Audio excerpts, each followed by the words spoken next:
Existem 5 hábitos demoníacos dos quais os cristãos devem se desfazer. Assim como uma pessoa pode cultivar hábitos virtuosos, também podemos adquirir hábitos demoníacos se não tivermos atenção. Ao sermos chamados para a luz de Cristo, a primeira coisa que precisamos abandonar é o nosso velho eu, que carrega os hábitos do maligno. Portanto, é essencial entender como nos libertar desses comportamentos negativos. Para nos livrarmos desses comportamentos, primeiro precisamos ser capazes de identificá-los. Esses hábitos e comportamentos são características diretas do inimigo. Nós, como filhos de Deus, devemos agir e nos comportar conforme o nosso Deus, que é santo, misericordioso, verdadeiro e amoroso. A Bíblia nos revela as características e o comportamento de Deus, e devemos estudar as Escrituras para conhecê-lo melhor. Da mesma forma, a Bíblia nos mostra o comportamento de Satanás. Como não somos filhos dele, não deveríamos agir como ele. Você pode afirmar que não pertence ao diabo, que ora constantemente e que está fazendo o melhor para estar em Cristo. Mas a verdade é que se você possui esses comportamentos em sua vida, é mais próximo do inimigo do que de Deus.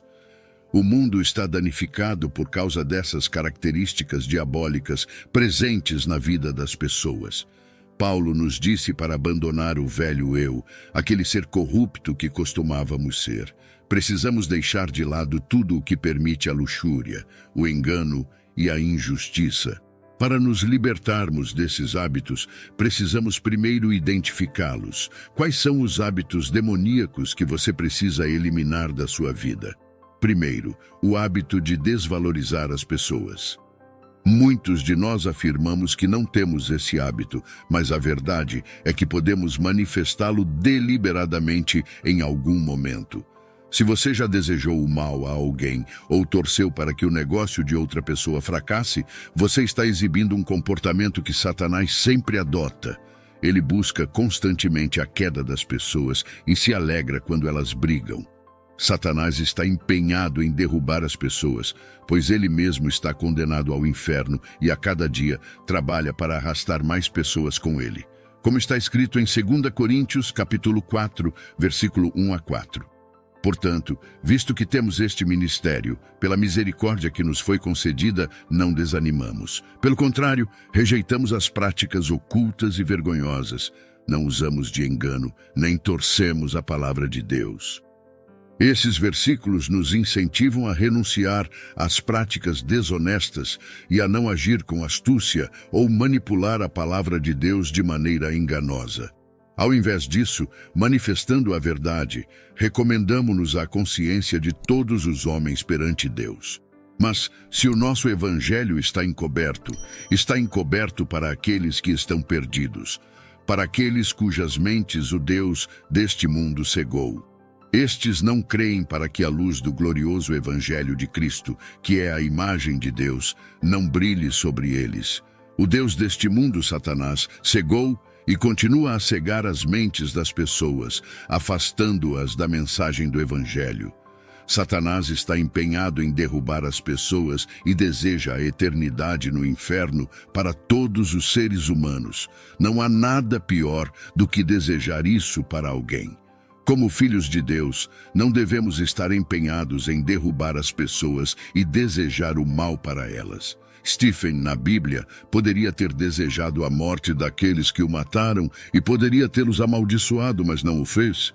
Esse é um hábito piedoso.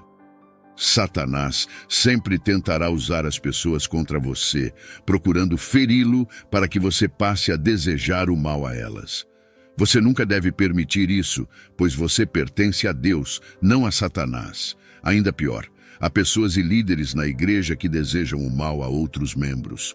Eles não suportam ver alguém na igreja e lhes desejam coisas ruins. Se você é assim, pare de se enganar achando que é um cristão. Esses são hábitos demoníacos e satânicos que você precisa abandonar. A Bíblia não diz que você deve desejar o mal a alguém.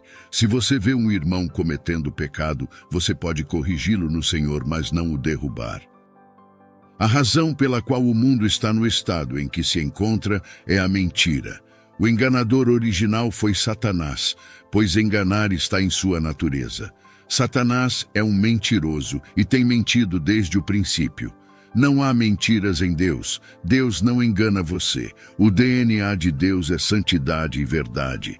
E é isso que você deve ter em sua vida. Se não tiver, está se alinhando como filho do mal. Em João, capítulo 8, versículo 44, está escrito: Vós sois do vosso pai, o diabo, e quereis satisfazer os desejos do vosso pai. Ele foi homicida desde o princípio e não se firmou na verdade, porque nele não há verdade. Quando ele profere mentira, fala do que lhe é próprio, porque é mentiroso e pai da mentira. Você engana as pessoas apenas para conseguir algo delas, conta mentiras para obter benefícios ou extorque dinheiro das pessoas. Isso é agir como o diabo.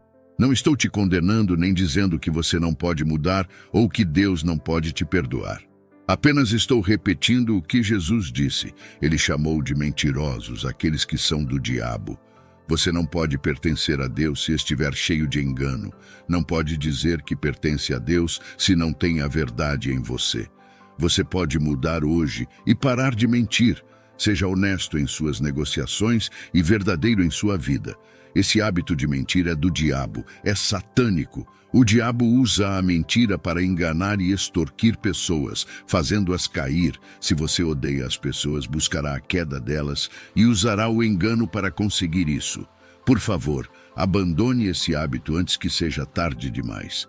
Todos nós conhecemos a história de Satanás. Ele caiu por causa do orgulho. O primeiro pecado foi o orgulho, e Satanás o cometeu.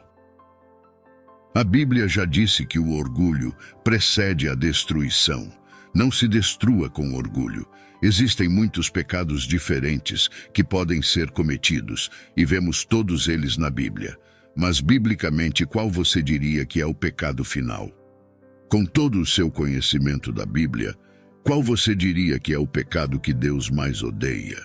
Alguns podem pensar que é a idolatria, outros que é usar o nome do Senhor em vão, mas isso está incorreto. Há um pecado que causou guerra no céu, o orgulho.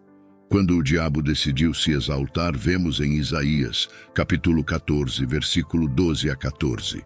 Como caíste do céu, ó Lúcifer, filho da manhã!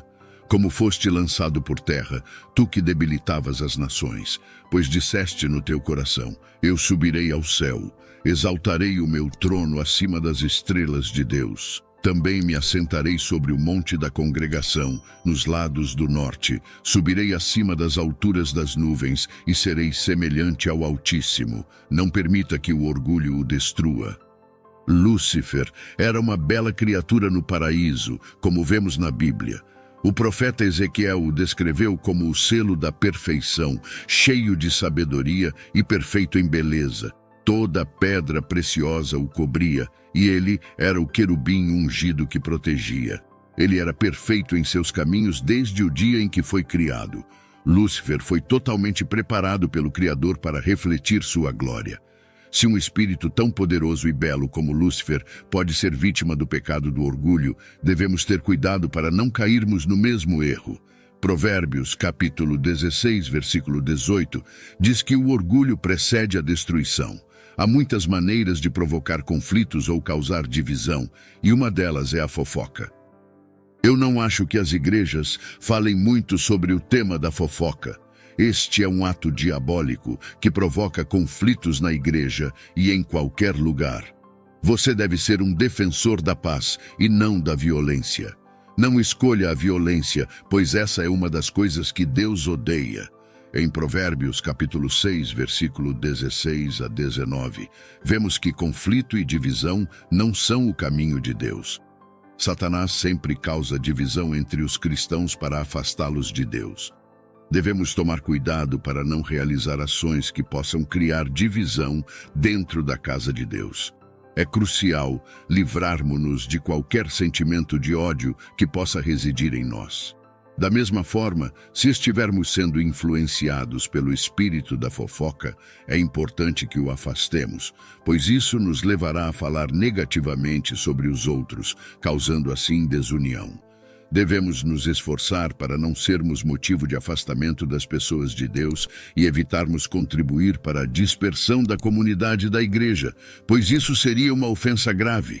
Nunca devemos permitir que tal situação ocorra. É fundamental que você promova a paz de Deus e a compartilhe com aqueles ao seu redor. Tentar Deus é um claro jogo do diabo. Se há algo que o diabo é bom, é em tentar as pessoas, e Jesus não estava isento disso. Ele foi tentado por Deus de várias maneiras. Você pode não estar familiarizado com o significado de tentar a Deus. Quando você desafia Deus, está tentando-o. Confirmar as palavras de Deus é diferente de tentar a Deus. Quando Deus disse que deveríamos testá-lo em Malaquias, ele estava nos incentivando a examinar suas palavras e confirmá-las, não a tentá-lo. Quando você está em pecado e diz que Deus não fará nada, está desafiando Deus, e isso é tentador. Você precisa parar de tentar a Deus e começar reconhecendo quem Ele é. Ele é o maior, e você já sabe disso. Pedir a Deus para provar algo para você é tentá-lo, mas Deus não precisa provar nada para ninguém. Ele é o Rei dos Reis.